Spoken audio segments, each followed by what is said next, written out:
90-Day Fiancé, Happily Ever After, 6 couples experiencing difficulties. 90-Day Fiancé, the end of happiness. Not every pair is doing well in the just-released Season 8. These 6 couples are experiencing difficulties. 90-Day Fiancé, the end of happiness. Since the recent launch of Season 8, a number of the couples have experienced significant turmoil. The fact that there are 9 couples this season, more than any other, makes it unprecedented. Pairs from several 90-Day Fiancé franchise incarnations are featured in the series. The show follows the lives of the couples after they are married and go through the K-1 visa application procedure. While a few couples in this season are doing incredibly well and enjoying their new life together, 6 couples are finding it difficult to keep their relationship going. In the first few episodes of Season 8 of 90-Day Fiancé, Happily Ever After, viewers were reintroduced to a number of happy couples as well as some struggling duos. After 9 years of marriage, Lauren and Alexei Bravarnik from Season 3 of 90-Day Fiancé have 3 kids together. From 90-Day Fiancé Season 9, Emily Bieberly and Code Blaze are happily married and have 3 kids. Following the conclusion of Season 9, Patrick Mendes and Thaís Ramon of the original series welcomed a baby. Despite experiencing ups and downs, these couples are persevering. However, there are significant obstacles for the 6 surviving spouses. Palazzolo Gino and Jasmine.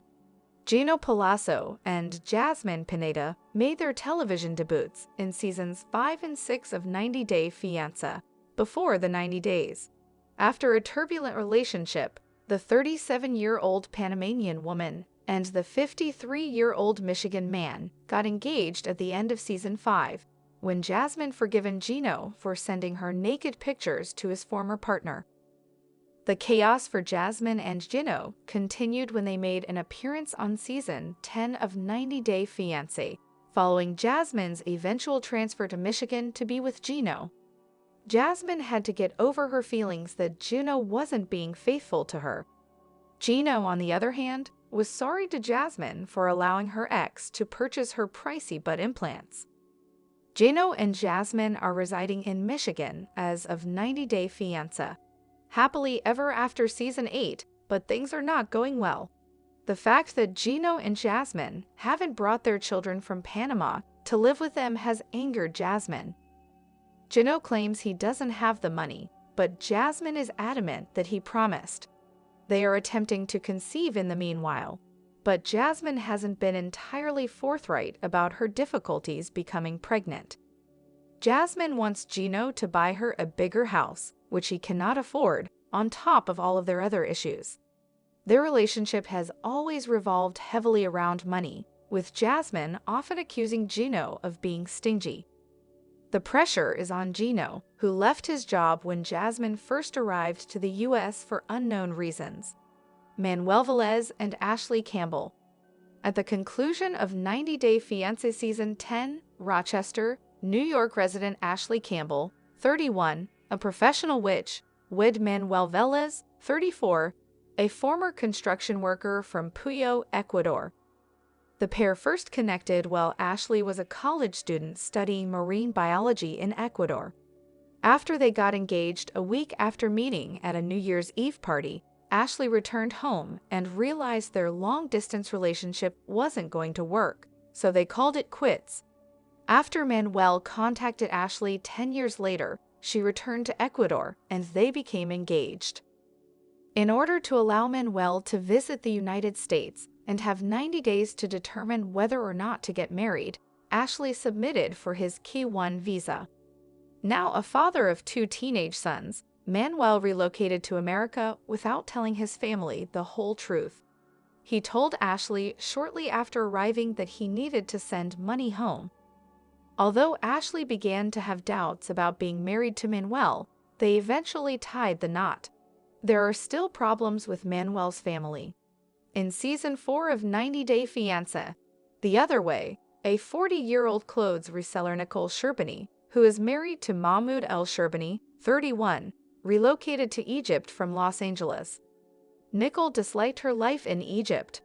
Mahmoud desired to alter every aspect of Nicole's life, in addition to the significant decline in her standard of living. Nicole obliged Mahmoud's demand to cover her body and hair, nor did he want her hugging or even conversing seriously with other males.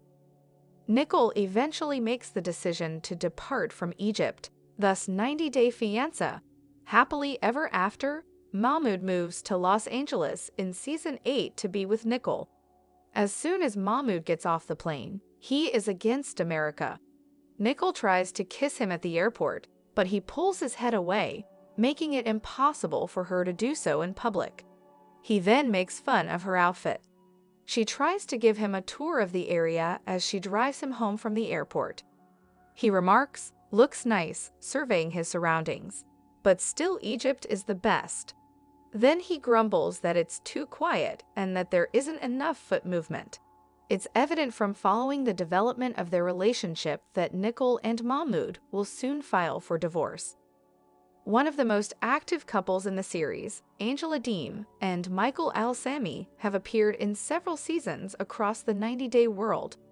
With some of the most famous battle scenes in the series, they're also one of the most entertaining couples in the genre. When 54-year-old Angela first connected with 32-year-old Michael online, she had doubts about his motives. After a while, Michael relocated from Nigeria to the US to be with Angela, and TLC documented their turbulent romance. They had several breakups, accusations of adultery, and confrontations in which Angela smashed cake in Michael's face. It's shocking to say that during Season 5 of 90 Day Fiancé, Happily Ever After, the couple defied all expectations and married in a dreamlike wedding. For Season 8 of 90 Day Fiancé, Happily Ever After, Michael and Angela are returning. Even though Michael and Angela were eventually allowed to marry and move in together in the United States, things haven't always gone well for the infamously tumultuous pair. 23-year-old in order to wed Rob Warren, 34, in Los Angeles during 90 Day Fiancé Season 10, Sophie Sierra relocated from London.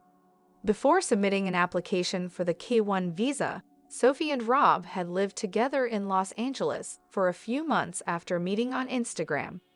To put it mildly, Rob and Sophie's relationship had never been easy. Before they began filming 90 Day Fiancé Season 10, Rob cheated on Sophie, and as a result, they nearly broke up. It is revealed that Sophie and Rob are no longer living together in the 8th season premiere of 90 Day Fiancé, Happily Ever After. The couple relocated to Austin, Texas after 90 Day Fiancé Season 10 concluded in an attempt to start over, but Sophie stopped their relationship with him as soon as she found out how much he had been cheating. Sophie now resides with a friend, and Rob is committed to mending his marriage and reuniting his fractured family. Before the 90 days, the 90 Day Fiancé, the single life in Season 4 of 90 Day Fiancé, Happily Ever After, 90 Day Fiancé, The Last Resort, Season 7. TLC's 90 Day Fiancé franchise has introduced a number of intriguing characters since its debut in 2014. One of the most famous, Big Ed Brown, made his television debut on 90 Day Fiancé. Before the 90 days alongside his now ex-girlfriend, Rosemary Vega, a Filipino. After they clicked and began dating, Ed and Liz broke up and then reconciled several times. Eventually, they made appearances in Seasons 7 of 90 Day Fiancé, Happily Ever After, and 90 Day Fiancé, The Last Resort. Given the number of times Liz and Ed have broken up and reconciled, it seems improbable that their relationship will last until 90 Day Fiancé, Happily Ever After, Season 8.